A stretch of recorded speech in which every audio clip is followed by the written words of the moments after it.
Dentro da série Personagens Bíblicos, vamos estudar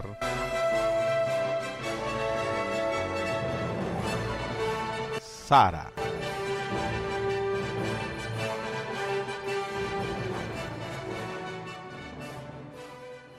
Com vocês, Pastor Afonso Chaves, pastor presidente das Assembleias de Deus do Ministério de Guaratinguetá.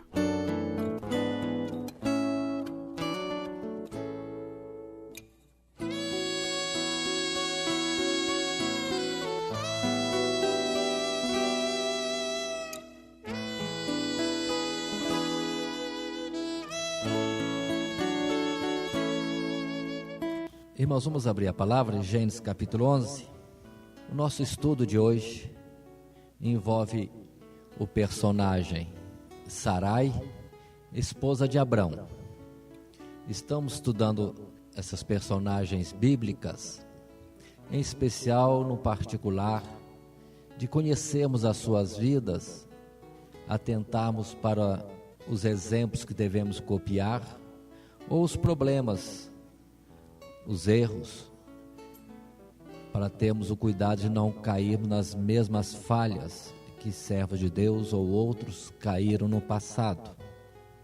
Como também em muitas das vidas que nós estudamos nas Sagradas Escrituras, tem de alguma forma ensinamento doutrinário, na forma de figuras. As próprias pessoas estão servindo de figura de alguma coisa.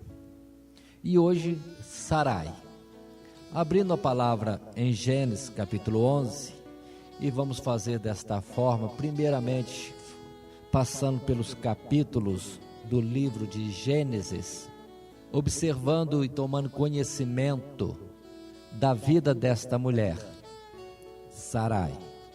E depois retornamos e vamos destacar alguns particulares desta mesma vida. Gênesis capítulo 11, somente como conhecimento. Nós temos aqui no verso 29, o primeiro registro que mostra Sarai como esposa de Abrão. O verso 29 diz: e tomaram Abrão e Naor mulheres para si. O nome da mulher de Abrão era Sarai, e o nome da mulher de Naor era Milca, filha de Arã, pai de Milca e pai de Isca. Aí está o início da história. Abrão casa-se com Sarai. Mas o verso 30 deixa registrado também um fato. E Sarai foi estéril e não tinha filhos. E aqui começa então a vida desta mulher. Como esposa, temos o fato de que é uma mulher em todo o tempo praticamente calada, não tem grandes coisas, registros de feitos na sua vida. Então somente andava, como dizer assim, na sombra do seu marido. Não tinha algo especial, mas depois de estudarmos a sua vida, vamos ver o quanto ela foi honrada por Deus, o como ela cumpriu perfeitamente o seu propósito, o propósito de Deus na vida dela, justamente sendo uma esposa dentro dos padrões da Sagrada Escritura, dentro dos padrões esperados numa sociedade. No capítulo 12, temos Deus chamando ao seu esposo Abrão por uma terra desconhecida, e lá vai Sarai acompanhando o marido para Canaã, e ali com ele entra em peregrinação. Vemos isso no capítulo 12. Continuando o nosso estudo progressivamente, vamos ter a vida de Sarai muito oculta, muito particular dentro da sua casa. E vamos ouvir falar dela outra vez, tão somente no capítulo 16. Peço para os irmãos abrirem e lerem, estarem acompanhando o verso 2 e o verso 3, que mostra que, tendo Deus, além de chamar a Abrão para uma obra especial em Canaã, Deus também fez-lhe promessa de que ele teria filhos e que seria grande a sua descendência. Sarai, esposa, toma conhecimento disso, sabe disto, preocupa-se com isso naturalmente e diz-nos para nós os versos 1 e 2, podemos ler também o primeiro, dizendo assim: Ora, Sarai, mulher de Abrão, não lhe gerava filhos, e ele tinha uma serva egípcia, cujo nome era Agar. E disse Sarai a Abrão: Eis que o Senhor, Deus, me tem impedido de gerar. Entra, pois, a minha serva, porventura terei filhos por ela. E ouviu Abrão a voz de Sarai. Assim tomou Sarai, mulher de Abrão, a Agar, egípcia, sua serva, e deu-a por mulher a Abrão, seu marido, ao fim de 10 anos que Abrão habitara na terra de Canaã. Aí está. Uma situação delicada, uma humilhação para esta mulher Sarai, um gesto de humildade, simplicidade, renúncia, toma esta atitude de entregar uma escrava para o seu marido, para que pela escrava, entendia ela teria filhos, porque os filhos da escrava pertencem à senhora da escrava. Este foi o raciocínio de Sarai.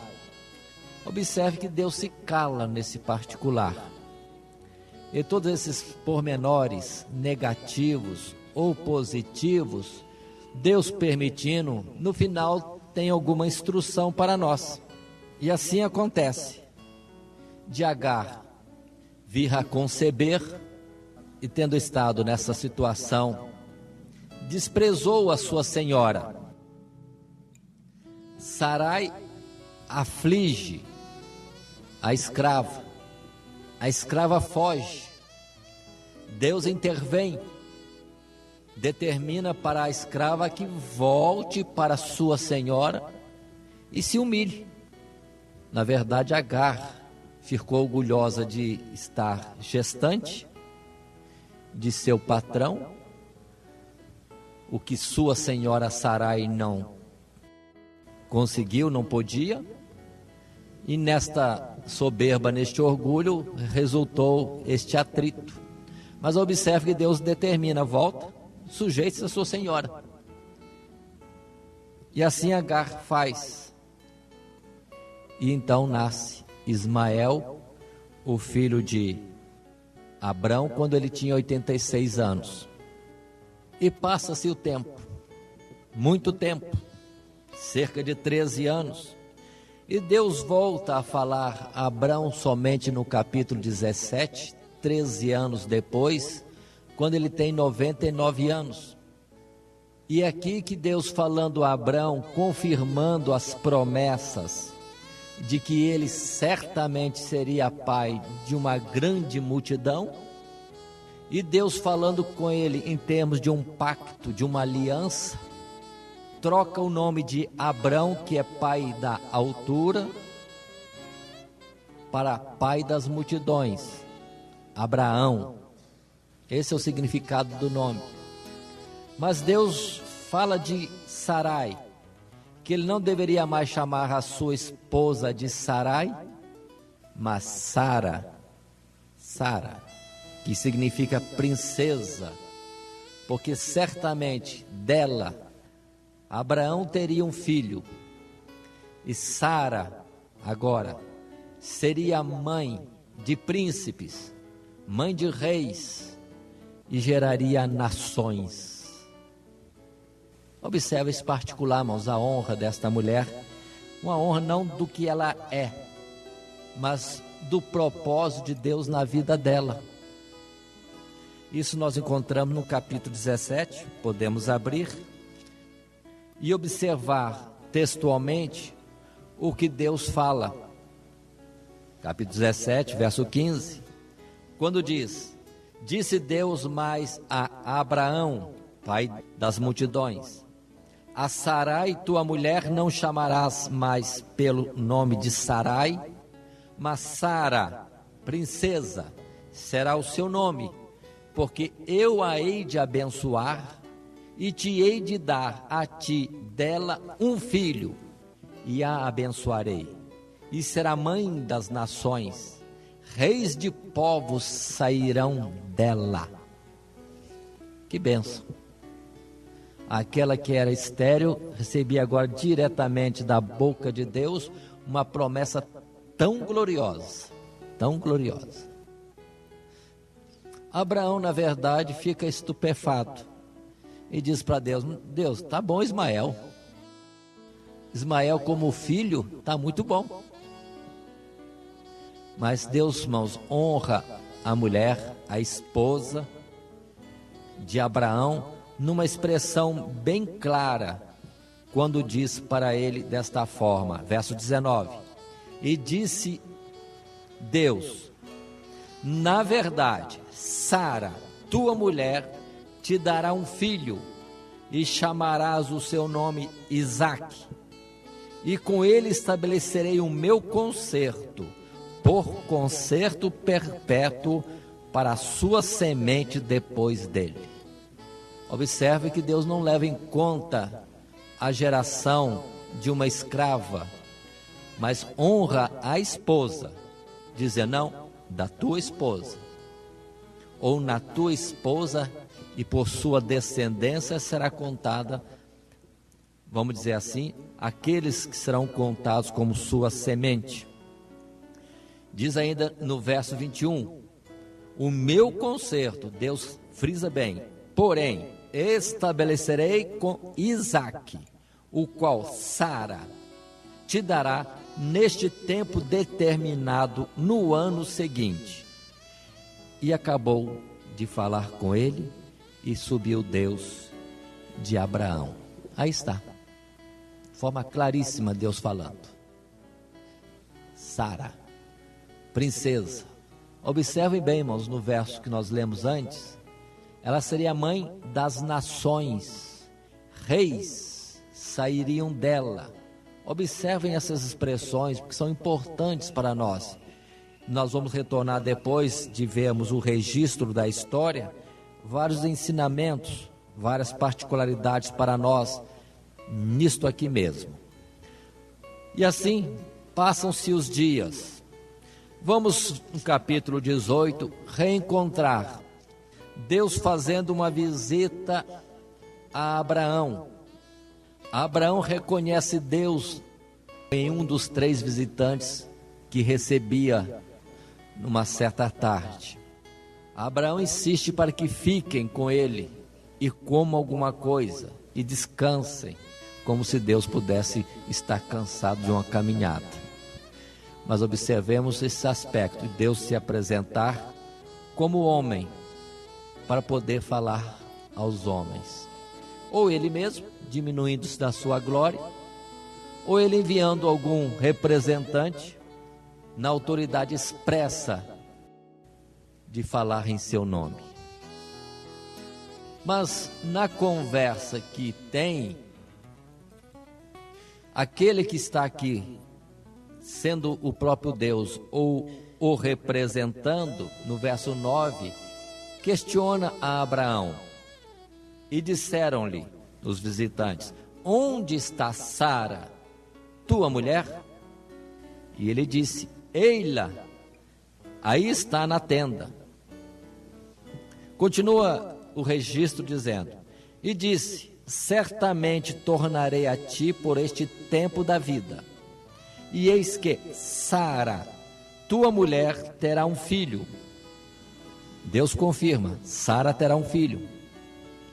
Primeiro no capítulo 17, uma forma declarada, clara, direta, e aqui outra vez, dirigindo-se a ela. Diz ainda o verso 11: e eram Abraão e Sara já velhos e adiantados em idade.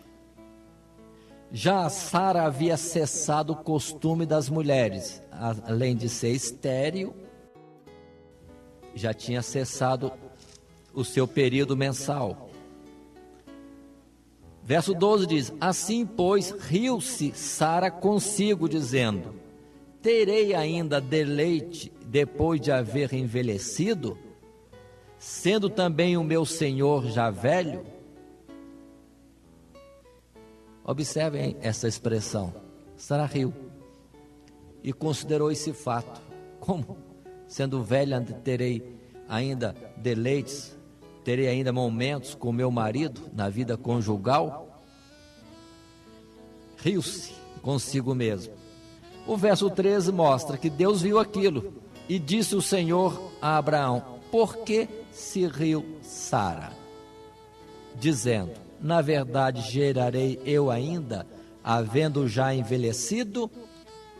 Continua Deus falando: haveria coisa alguma difícil ao Senhor? Ao Senhor Deus?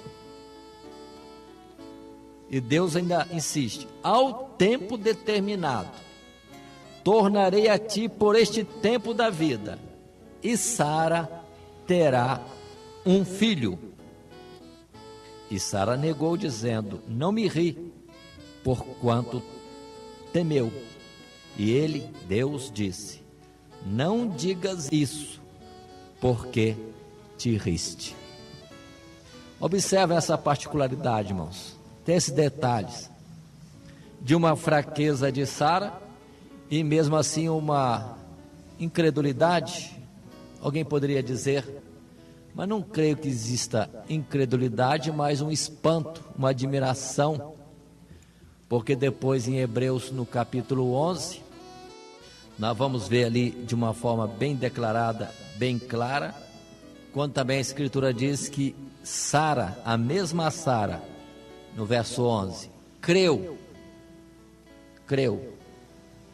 ainda que numa expectativa contrária, considerando a sua idade avançada, a idade avançada de seu marido e as condições já do seu tempo como mulher. Mas são detalhes que mostram o dia a dia desta mulher calada, quieta, pouco parecendo nas Sagradas Escrituras, somente vivendo na sombra de seu marido, e quem a exalta grandemente é o próprio Deus, dentro do projeto que Deus tinha para com ela. Continuando, vamos ouvir falar de Sara mais uma vez e queremos trazer uma consideração. Mais à frente, no capítulo já 21, os primeiros versos, no nascimento de seu filho, Isaque. Verso 1 diz: e o Senhor Deus visitou a Sara, como tinha dito, e fez Deus a Sara como tinha falado, e concebeu Sara, e deu a Abraão um filho na sua velhice, ao tempo determinado que Deus lhe tinha dito. Pronto. Quem tem poder de dar vida e tirar a vida é Deus. E Deus fez agora este fato, contrário a tudo que se possa imaginar na ciência humana. E uma mulher nessa idade avançada gerou seu filho no tempo determinado por Deus. Não foi uma coincidência. Deus falou: a esse tempo determinado, no costume dos homens, ou na particularidade do cotidiano dos homens. Continua a palavra ainda falando um pouco mais de Sara.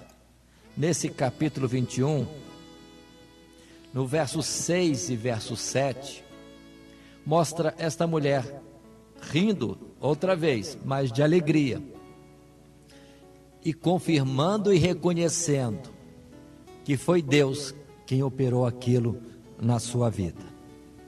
O verso 6 diz: E disse Sara: Deus me tem feito riso, e todo aquele que o ouvir se reirá comigo.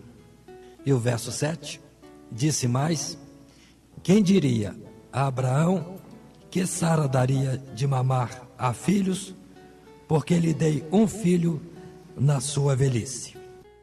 Vou pedir uma Luiz para ler para mim, que minha garganta está ruim. Então, lendo de novo, irmãos, os versos 6 e 7. E disse Sara: Deus me tem feito riso.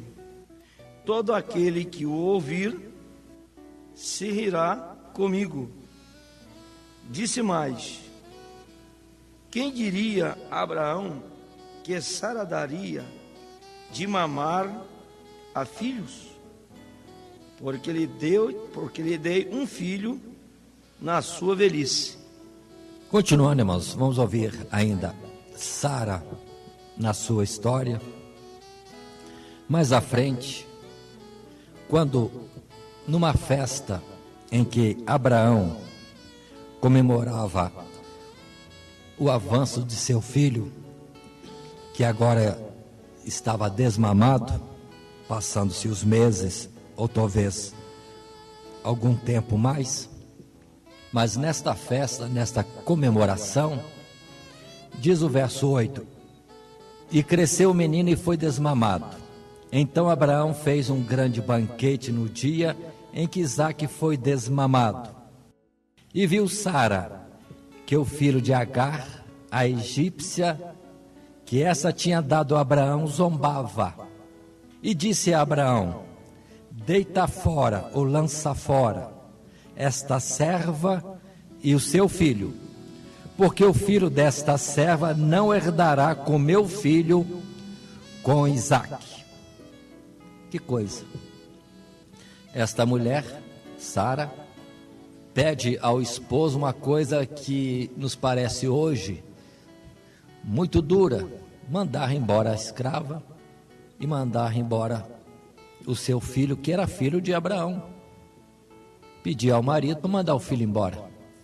Mas observe que, se para Abraão isso foi doloroso, duro, Deus interviu. Verso 12: Porém Deus disse a Abraão: Não te pareça mal aos teus olhos acerca do moço e acerca da tua serva, em tudo que Sara te diz. Ouve a sua voz, porque em Isaque será chamada a tua semente. Outra vez, é doloroso, é triste, foi uma falta de piedade, misericórdia, mas Deus estava num caso e disse: não estranhe isso, não estranhe, faça como Sara está dizendo, porque de fato, observem isso particular, Deus confirma, frisa mais uma vez que em Isaque é que será contada a descendência de Abraão.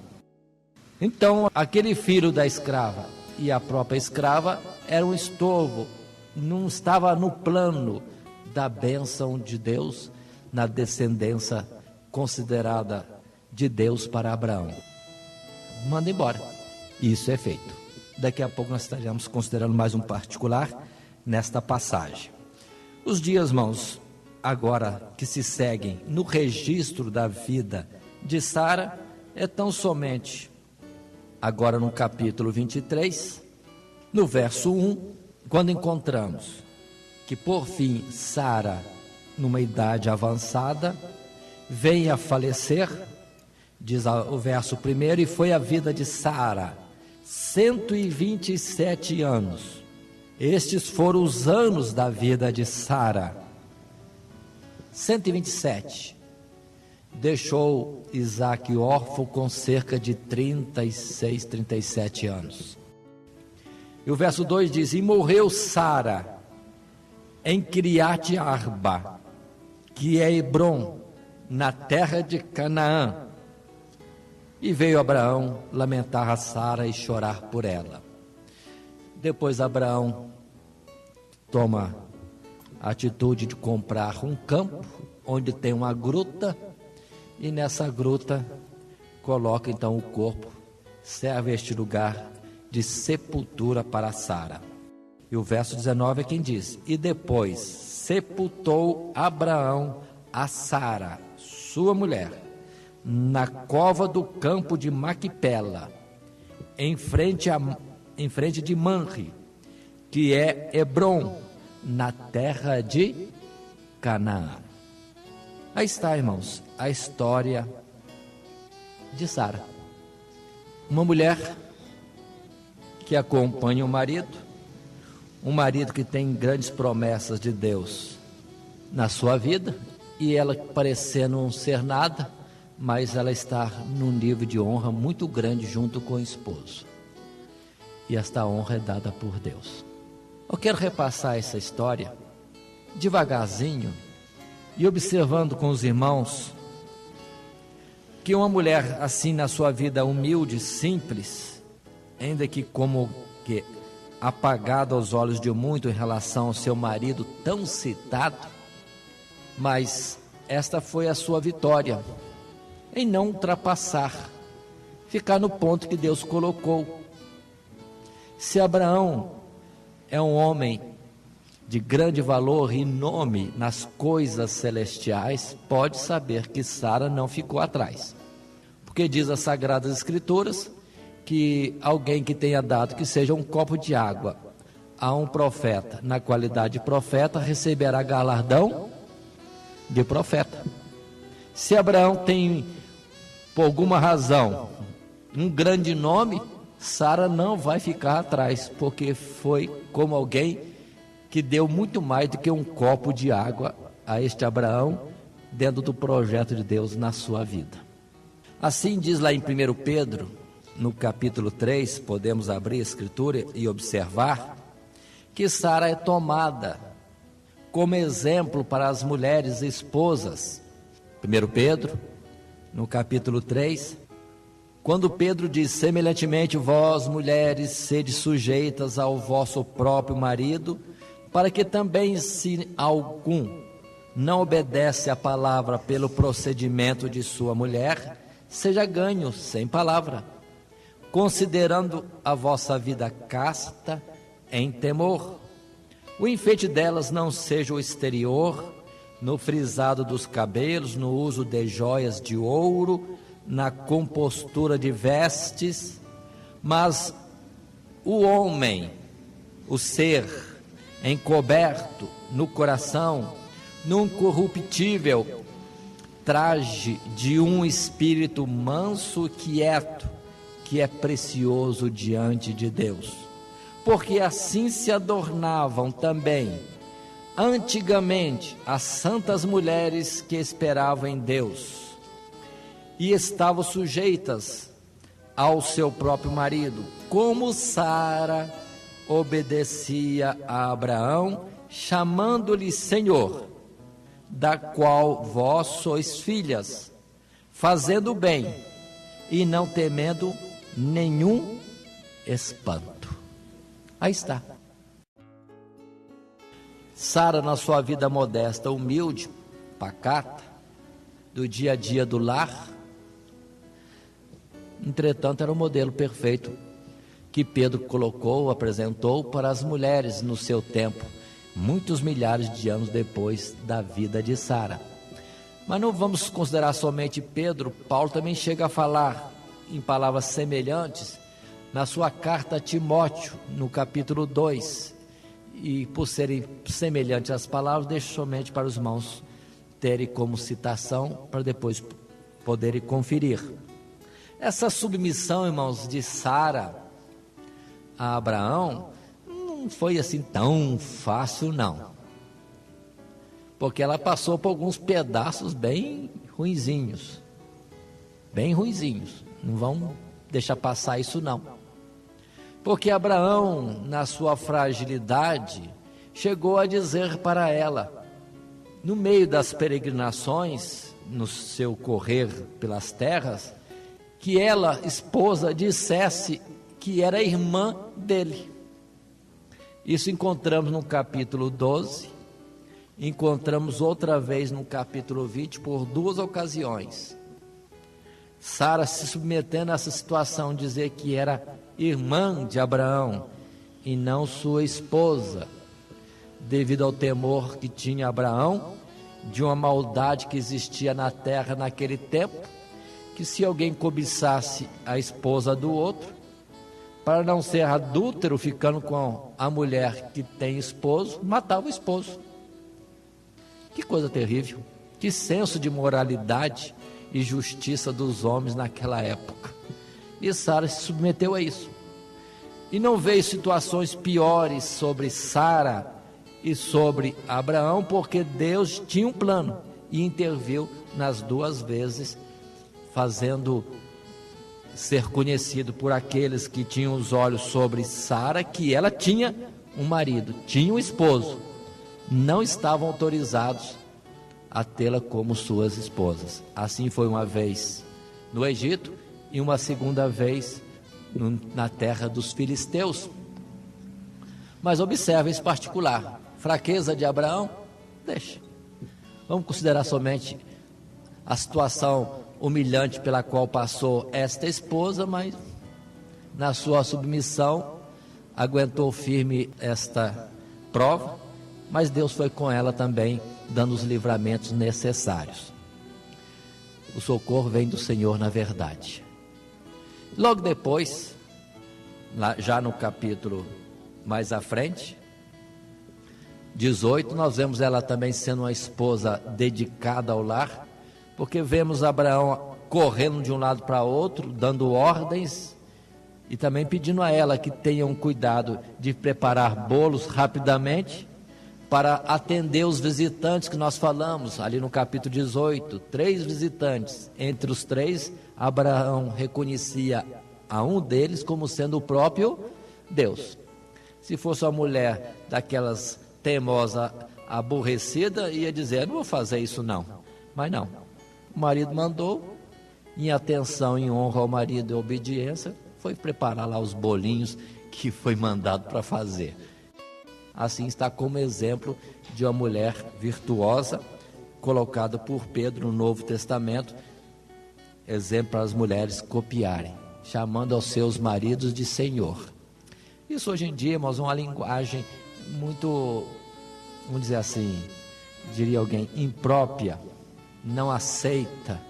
Não é aceita por causa de nós mesmos que estão achando que somos muita coisa. Nós deixamos muitos bons costumes e achamos que a modernidade, a liberdade é o melhor fato. E muitas vezes essa liberdade está ultrapassando fronteiras, indo para alguma libertinagem ou então uma desobediência mesmo, fugindo dos padrões de Deus. Não vamos colocar diferente, mas esta é a realidade. Mas entretanto, sem chamar alguma esposa ao seu marido de Senhor, entretanto pode honrá-lo, como deve ser colocado pelas Sagradas Escrituras. Nós vemos largamente nas Sagradas Escrituras isso sendo colocado, né? Mulheres, sejam sujeitas, submissas a seus maridos, e vai a palavra dizendo muitos particulares. Mas continuemos, e vamos ainda explorar um pouquinho mais a vida dessa mulher, chamada então de Sara agora. Indo mais à frente, gostaria de voltar ao capítulo 17, quando Deus fala que o nome da esposa de Abraão deveria ser Sara, que significa princesa, uma senhora que seria mãe de nações, mãe de reis. Vamos parar nisso, irmãos. Vamos ficar com atenção nesse particular. As Sagradas Escrituras colocam Abraão como modelo, uma figura do próprio Deus. Isso é uma honra muito grande. Primeiro Abraão como pai da altura, depois Abraão como pai de multidões. Deus, que era um Deus de glória e poder nas alturas, quer ser pai de muitos a quem ele tomava como filhos. Mas se tem um pai, humanamente dizia mãe. No catolicismo se ensina que é Maria, mas na Sagrada Escritura em lugar nenhum diz que Maria é mãe das nações e de reis. Entretanto diz que Sara é mãe.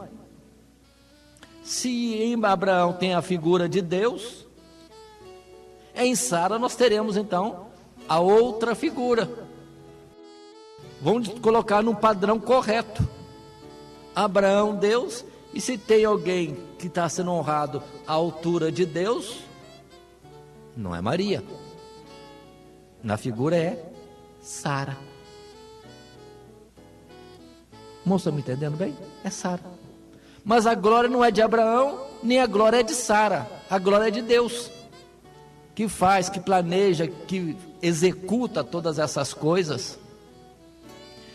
Na verdade, Deus não tem uma esposa, mas Deus tomou alguém como esposa, e não é uma mulher, não é Maria nem é Sara, é a igreja.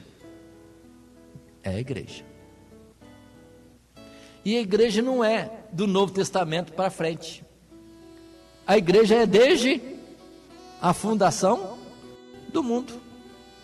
Porque todos os que são de Deus são chamados nação santa.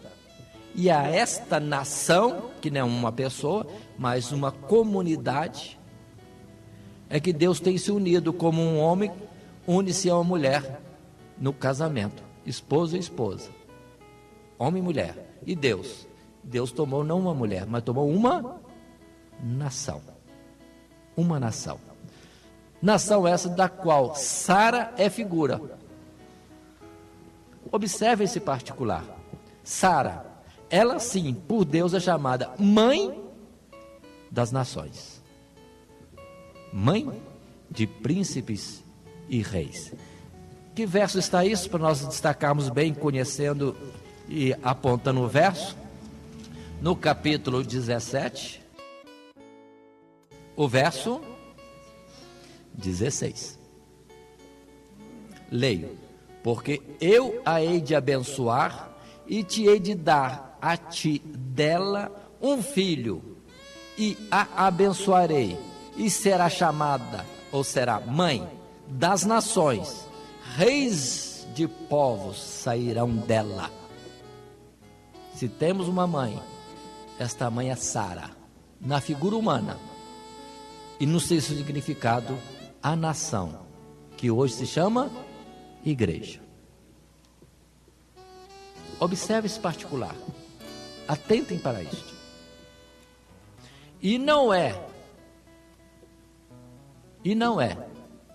do Novo Testamento para frente, e nem é de Jacó que é Israel para frente, é antes, em Sara, porque o projeto começa em Deus, que é antes de todas as coisas.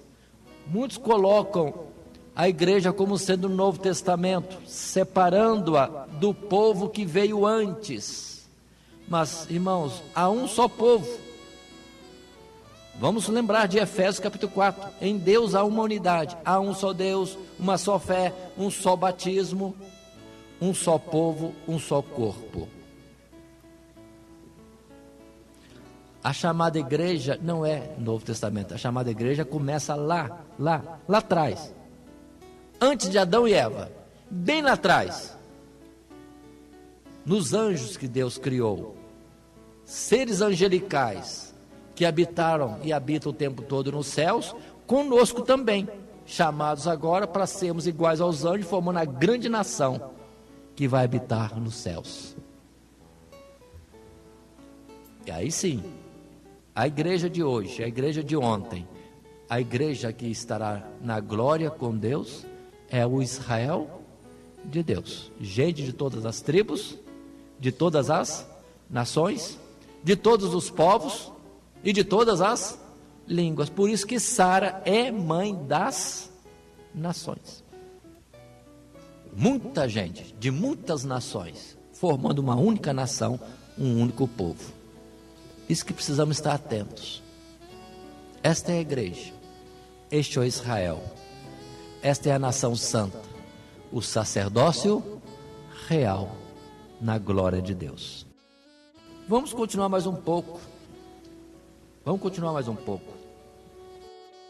Tudo isso que nós estamos falando se caracteriza também, irmãos, observem, na palavra de Pedro. Lá no capítulo 3 da sua primeira carta, no verso 6, quando fala que as mulheres devem ter um modelo, um exemplo na vida da esposa Sara, diz que elas, as irmãs da igreja, as esposas, têm em Sara a sua mãe, da qual todas elas são filhas. Dentro da Bíblia Sagrada, Pedro fala que a mãe de todas as senhoras irmãs na igreja, quem que é mesmo? É Sara. Novo Testamento, não é velho. Mas estamos diminuindo Maria? Não estamos diminuindo Maria, estamos falando da realidade dentro da Sagrada Escritura. Se tem uma mulher simbolizando, figurando, representando a mãe de todas as nações, de todos os salvos, esta é Sara, não é Maria. Por palavra de Deus e por palavra de Pedro também, na sua carta que acabamos de citar. Pedro. Mas vamos agora para Gálatas, capítulo 4. E vamos observar algumas coisas. Gálatas, capítulo 4. Agora já não é Pedro, é Paulo. Se alguém já não esteve satisfeito com o fato de Deus falar isso lá no capítulo 17 de Gênesis, temos Pedro e agora temos Paulo, falando as mesmas coisas, destacando as mesmas coisas. E em particular aqui, no verso 21 do capítulo 4 de Gálatas, e versos seguintes, até o final desse capítulo 4, Paulo fala largamente. Porque naquele tempo, irmãos, entendamos esse particular, havia no meio do povo chamado de Deus, muitos que eram israelitas de origem, de nascimento, de costumes e de prática religiosa.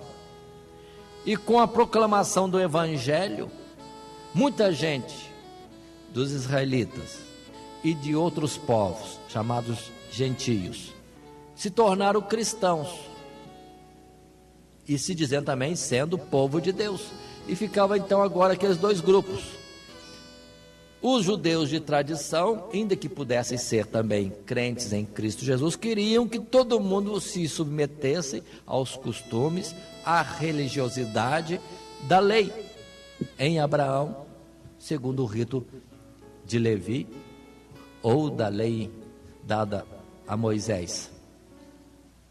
Mas em Cristo Jesus nós temos justamente o cumprimento da lei, não na sua letra, mas no seu espírito, na sua essência, pelo que aqueles que estão em Cristo Jesus estão enquadrados na lei, não segundo o texto, mas segundo o cumprimento da realidade, segundo o Espírito de Deus. E Paulo luta com isto. Se todo mundo, para ser salvo, ainda que Jesus foi morto, ainda que se crê em Jesus, tem que andar no ritual judaico, então não precisava Jesus morrer, nem vir a este mundo. É isso que Paulo está dizendo. E ele diz desta forma no verso 21 em diante: dizei-me vós, os que quereis estar debaixo da lei, não ouvis vós a lei? Pergunta Paulo desta forma. Porque está escrito que Abraão teve 2 filhos, um da escrava, que é Agar, e outro da livre, que é a esposa e que é Sara. Agora, irmãos, venha que tudo aquilo Deus permitiu acontecer para ter esta afirmativa no futuro. Verso 23: todavia o que era da escrava nasceu segundo a carne, mas o que era da livre, da esposa, da legítima, por promessa de Deus. 24. O que se entende por alegoria, por figura, por simbolismo, porque estes dois são os 2 concertos, um do Monte Sinai, gerando filhos para a servidão, que é Agar. Ora, esta Agar é Sinai, um monte na Arábia, que corresponde a Jerusalém a Jerusalém, que agora existe, pois é escrava com seus filhos. Olha, irmão, como é que Paulo vai longe, analisando e abrindo as escrituras e mostrando o que está representado naquele fato simples. Quem é Agar? Escrava egípcia. E são todos aqueles que querem ficar debaixo da lei, porque Agar corresponde a um monte lá da Arábia, no Egito, e que continua sendo escrava, como é escrava a Jerusalém terrestre. Até hoje, Jerusalém terrestre não estão vendo que não é de paz nem de justiça, até hoje. A Jerusalém terrestre e todos aqueles que querem estar na religiosidade da lei estão presos, são escravos, são filhos de Agar, andam segundo a carne e não estão atentando para a promessa de liberdade que há em Cristo Jesus. Por isso continua dizendo ainda no verso 26: mas a Jerusalém que é de cima, a celestial, é livre, a qual é mãe de todos nós. Se tem uma mãe, aí está a mãe. Não é Maria, é Jerusalém. Jerusalém celestial, não é terrestre. Verso 27, porque está escrito: alegra-te, estéril, que não dás à luz. Esforça-te, clama, tu que não estás de parto. Porque os filhos da solitária são mais do que os da que tem marido. Mas nós, irmãos, somos filhos da promessa, somos filhos da promessa em Isaque, o qual também, entendamos, é figura de Jesus. Repito, mas nós, irmãos, somos filhos da promessa em Jesus. Mas como então aquele que era gerado segundo a carne perseguia o que era segundo o Espírito, assim também agora. Todos que eram israelitas no tempo de Jesus perseguiam a Jesus.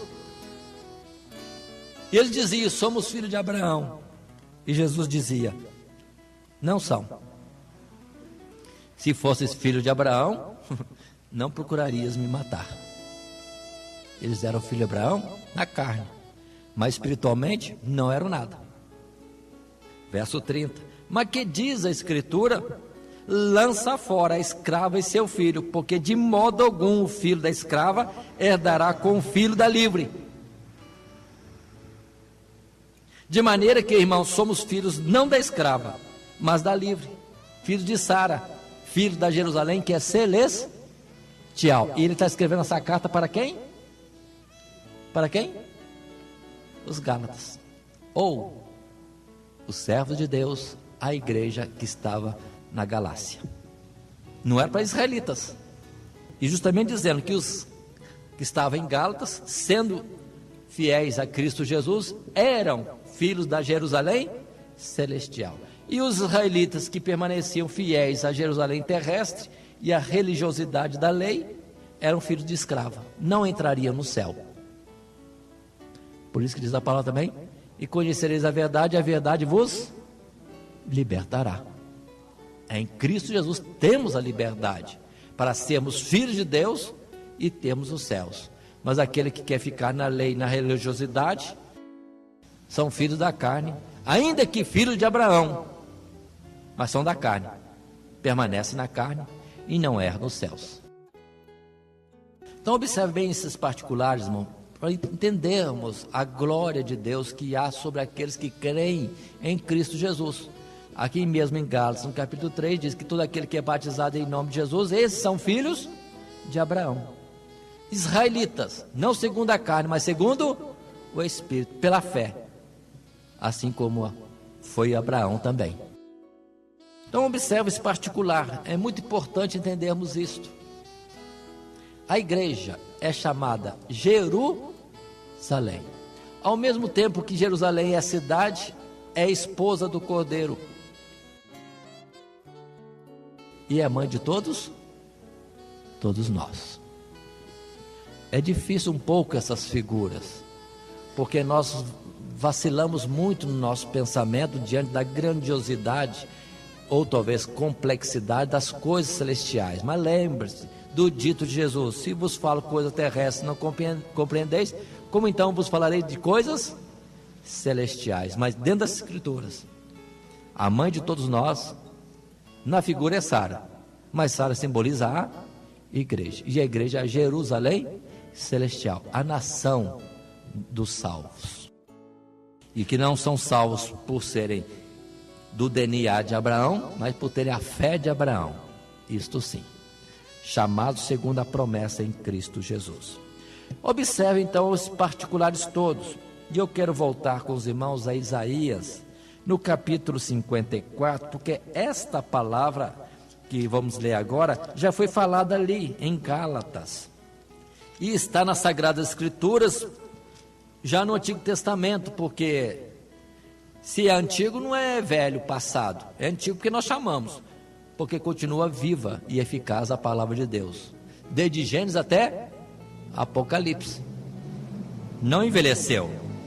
Mas observem Isaías 54, desde o primeiro verso: canta alegremente, ó estéril, que não deste à luz, exulta de prazer, com alegre canto exclama tu que não tiveste dores de parto, porque mais são os filhos da solitária do que os filhos da casada, diz o Senhor Deus. O que quer dizer isso? Aqui, na nossa história, Sara é estéril e é a esposa de Abraão. Mais à frente, nós vamos ver que ela vai ter um filho só. E parece que as coisas não rendem quantidade de filhos. Mas enquanto que o Ismael se multiplica aos 12 de uma vez só. Como também os salvos, conforme a pergunta que fizeram para Jesus, são muitos que se salvam. E Jesus disse que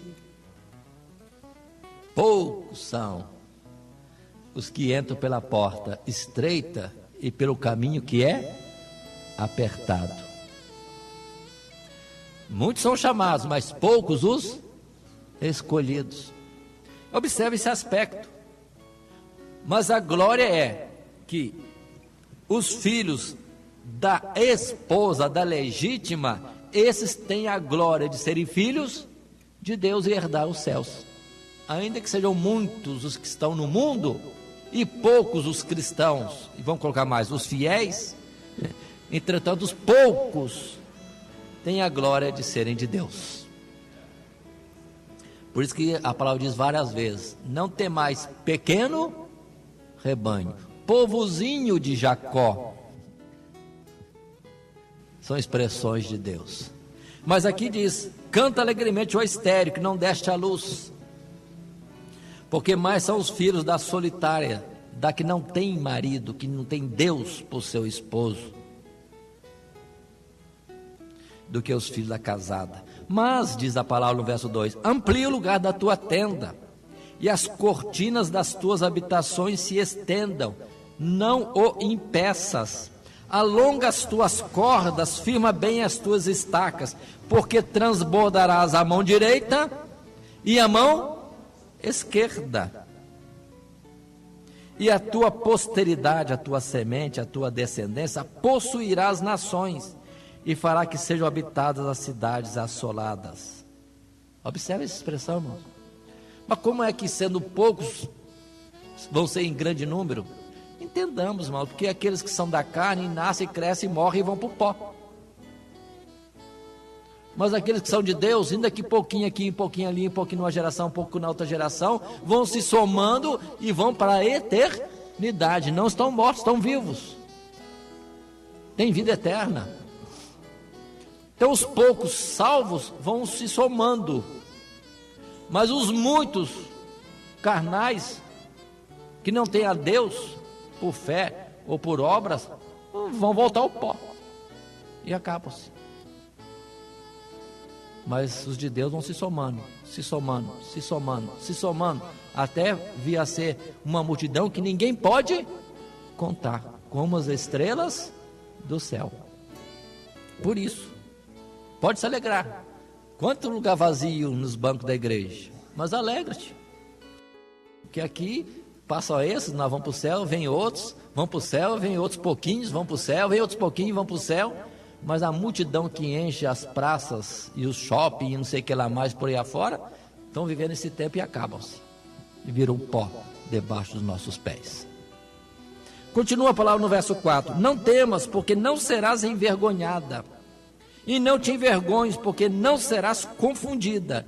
Antes te esquecerás da vergonha da tua mocidade, e não te lembrarás mais do opróbrio da tua viuvez, porque o teu Criador é o teu marido, Senhor dos exércitos é o seu nome, e o Santo de Israel o teu Redentor. Ele será chamado o Deus de toda a terra. Aí está a glória da igreja, aí está a glória de Sara, em figura. Mas observemos que por um tempo Sara tinha que ser estéril, porque a obra não é de Abraão, um homem que gerou muitos filhos. Perdoe-me a palavra, mas um machismo. Não, Abraão não podia fazer nada, coitado, porque não era ele, mas era Deus. E para afirmar que era Deus, Deus fechou a madre de Sara e chamou de estéril, e não daria filho até que chegasse o primogênito, porque em Jesus está a abertura da madre. Irmãos, estão me entendendo? A abertura para a salvação. Tudo é figura. Vamos abrir em Isaías ainda, capítulo 66, verso 7. Observe que em figura Deus diz: antes que estivesse de parto, ela deu à luz. Antes que lhe viessem as dores, ela deu à luz um filho. Quem jamais ouviu tal coisa? Quem viu coisas semelhantes? Poder-se-ia nascer ou fazer nascer uma terra em um só dia? Nasceria uma nação de uma só vez? Mas Sião, que é Jerusalém, esteve de parto e já deu à luz seus filhos. Uma pausa. Mas como é isso? Antes que estivesse de parto, deu à luz. Antes de Sara conceber, Deus falou que ela seria mãe de nações, porque o poder está em Deus. Deus pode chamar as coisas que não são como se já fossem, porque Deus determinou e no tempo certo existiriam. Então Deus disse: haja uma grande nação vindo de Sara, e houve. Alguém viu? Ninguém viu. Abraão não viu, Sara não viu, mas Deus viu e disse: vai ser assim. Determinação do Todo-Poderoso.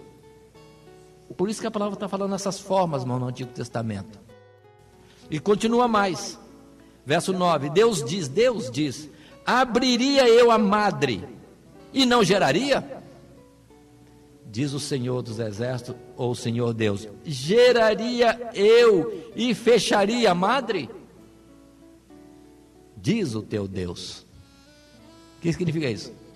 Deus fez com que abrisse a madre, aquela que era estéril, agora gera, e vai fechar de novo? Não vai fechar não, vai ficar aberta. Vai gerar muitos filhos, mas entenda no sentido espiritual, filhos para salvação. Uma figura disso está também em Ana, que era estéril. Isso está em Samuel, em 1 Samuel, no capítulo 2. Ana, esposa de Eucana, era estéril. Orou ao Senhor insistentemente pedindo um filho, que seria consagrado a Ele mesmo, Deus. Deus ouviu e deu a ela um filho, Samuel, que significa ouvido por Deus.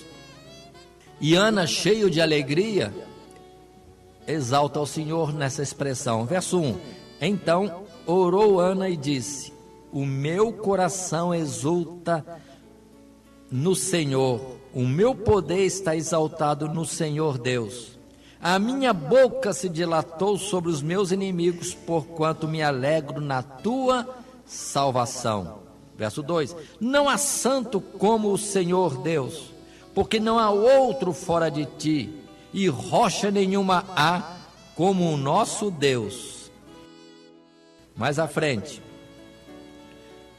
no verso 5: os que antes eram fartos se alugaram por pão, mas agora cessaram os que eram famintos.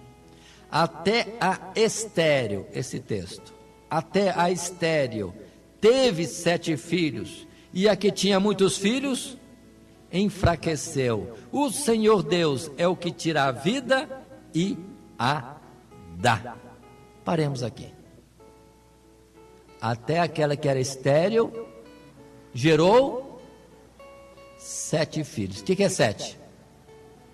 É um número simbólico que significa plenitude. Tudo isso é figura de Sara no projeto de Deus e da igreja, que começando Deus a fazer vir a vida sobre a humanidade espiritual, em Cristo Jesus, o primogênito, nasce então a multidão dos que vão ser da glória celestial. 7, um número pleno, completo das coisas de Deus. Estamos falando em Ana, baseado na palavra que está lá em Isaías capítulo 66. Deus abriu a madre e não vai fechar. Por isso, irmãos, vamos evangelizar, vamos estender as tendas da nossa casa, no sentido de que o Senhor vai mandando almas, vai ser gerado mais gente no sentido espiritual, no sentido da salvação. Vamos abrindo congregação, vamos pregando o evangelho, vamos dando assistência às almas, que muitos serão gerados, porque Deus abriu a madre. Jesus é o primogênito no sentido espiritual, e daí vem a multidão e não vai cessar mais. Mas atentemos para esses fatos. Tudo isso falando na vida de Sara. Ela é a mãe das nações, ela é a figura da igreja. Bem claro para nós isto, bem claro. Nós precisamos estar aplicando isso continuamente. Mas quero voltar a um particular daquela palavra forte que Sara disse, né? Deita fora, lança fora, manda embora a escrava com o seu filho, porque de forma nenhuma o filho da escrava vai herdar com meu filho. Aí está, irmãos, aí está. Todas aquelas fraquezas dos homens e das mulheres, de Abraão ou de Sara, isso aí não é fraqueza, é permissão de Deus. Eles são fracos mesmo, mas são permissões de Deus justamente para mostrar os fatos que envolvem. Os filhos da carne, irmão, de jeito nenhum vão herdar os céus. Só vão herdar os céus os filhos da promessa, os filhos legítimos da igreja. Se alguém está encostado aí com um cartão de membro, mas não é salvo verdadeiramente, não é de Cristo Jesus, não vai herdar o céu. Não vão dar importância ao cartão de membro, vão dar importância a nós termos do Espírito de Deus em nós. A filiação de Deus que vem a nós por Cristo Jesus. Então, lança fora a escrava com seu filho. Que palavra forte, que palavra forte, dolorosa. Mas Deus foi com Sara, é isso mesmo. São os filhos do Espírito que herdarão os céus, igual os filhos da carne, lança fora, porque esses não herdarão com os filhos da promessa. Essa palavra está em Romanos, no capítulo 9, podemos fazer menção disso, e mais uma vez aqui fica declarado, irmãos, que não são israelitas os que estão na Palestina, lá brigando por aquela terra, matando e sendo mortos, não é isso, o povo de Deus não é isto. Jesus já foi dado ao mundo, todo aquele que nele crê, recebe a filiação de filho de Deus, mas quem não tem Jesus, não tem a filiação de filho de Deus. Romanos capítulo 9, vamos observar os versos 6, 7, 8 e 9. Verso 6, é Paulo dizendo: não que a palavra de Deus haja faltado, porque nem todos os que são de Israel são, nem todo mundo que é de Israel é salvo, é de Deus. Vamos prestar atenção nisso. No meio do povo de Israel, tinha lá os Coré, os Datã, os Abirão, tinha também o Saul, tinha também o Caifás, o Anás e tantos outros fariseus que eram contrários declaradamente a Cristo Jesus. Todos eles batiam no peito e diziam isso: somos filhos de Abraão. Sim, são de Israel, mas não são israelitas. Verso 6 que disse isso. Verso 7: nem por serem descendência de Abraão são todos filhos, mas em Isaque será chamada a tua descendência. Verso 8: isto é, não são os filhos da carne que são filhos de Deus, mas os filhos da promessa são contados como descendência, porque a palavra da promessa é esta: por este tempo virei e Sara terá um filho. Mas e a promessa para nós é Cristo Jesus. Ele é chamado o desejado das nações, o prometido de Israel, o redentor de Israel, o libertador de Israel e tantas palavras mais. Quem está em Cristo Jesus está em Deus. É filho de Deus, é igreja, tem vida eterna. Mas quem não tem isso, pode ter DNA, a cor dos olhos, pode ter a pele, o modo de falar de Abraão, mas não é de Deus, não é dos céus. Nem todos de Israel são israelitas. Muita gente está confundindo isso, pensando que tem dois povos. Um povo é a igreja, o de Cristo Jesus, e outro povo é o Israel. Não existe isso. Há um só Deus, uma só fé, um só batismo, um só Espírito e um só povo e um só corpo, do qual, observe, os componentes são aqueles que estão em Cristo Jesus. Desde antes de Abraão, os seres celestiais, os anjos fiéis, até o último na terra, que for alcançado pelo Evangelho. Todos eles, sendo muitos, são membros de um mesmo corpo. Isso nós precisamos entender.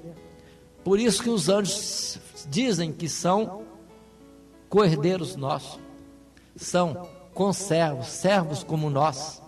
Somos de uma mesma família, tanto que estão no céu como estão na terra. Usam o nome de Jesus como filhos do mesmo Pai. Se existe um Israel na terra, o Israel para o qual Deus atenta e observa são aqueles que são do Espírito e não os que são da carne. Vamos, portanto, concluir agora. O que nós estamos vendo? A vida de Sara, esposa de Abraão. Ela sim, figura da igreja. Ela sim, mãe das nações, mãe de todos aqueles que são filhos de Deus. Não dela carne, mas dela em figura, porque os que são de Deus têm como mãe a igreja celestial, a Jerusalém celestial, a nação santa e eleita de Deus. Que Deus abençoe, portanto, a todos nós. Amém. Todo dia, toda hora, muito mais prazer em ouvir. Radionet Grata Nova. Web Rádio, a qualidade que faz a diferença, cada vez mais necessária. Rede Grata Nova de Evangelização. Acesse nosso site www.horadadecisão.com.br. Hora da Decisão, tudo junto, sem acento.